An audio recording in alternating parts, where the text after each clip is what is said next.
Hello friends, இன்றைக்கி சூப்பராக ஒரு வெஜிடபிள் தேங்காய் பால் புலாவ் தான் செய்ய போகிறோம். வாங்க எப்படி செய்யுதுன்னு பார்க்கலாம்.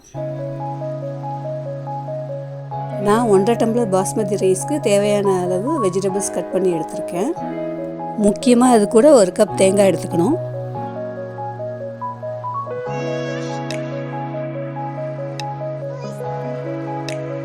குக்கரில் 2 ஸ்பூன் ஆயில், 1 ஸ்பூன் நெய் சேர்த்துக்கோங்க.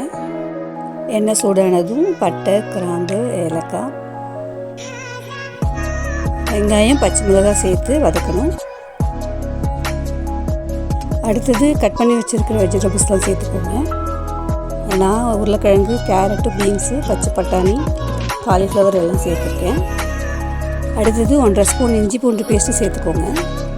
ரொம்ப சிம்பிளாக செய்யணுன்னா கேரட், பீன்ஸ் மட்டும் வச்சு கூட இது பண்ணலாம். தேவைப்பட்டால் 1 ஸ்பூன் ஆயில் வேணால் எக்ஸ்ட்ரா சேர்த்துக்கோங்க. எல்லா வெஜிடபிள்ஸும் எண்ணெயிலேயே 5 நிமிஷம் வதங்கட்டும். அந்த கேப்பில் நம்ம தேங்காய் பால் அரைச்சி எடுத்துக்கலாம்.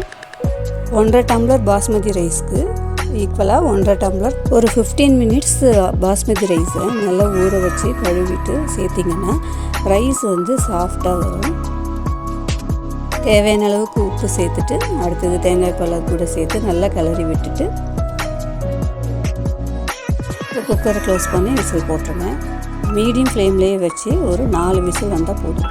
முக்கியமாக நம்ம ஆனியனும் முந்திரி பருப்பும் நெய்யில் வறுத்து டாப்பிங்ஸ் ரெடி பண்ணி வச்சு ஓப்பன் பண்ணோன்னே அதில் போட்டு கிளறி எடுத்தோம்னா அருமையான ஸ்மெல்லோட உங்களுக்கு வெஜிடபிள் தேங்காய் பால் புலாவ் ரெடி ஆகிடுச்சு.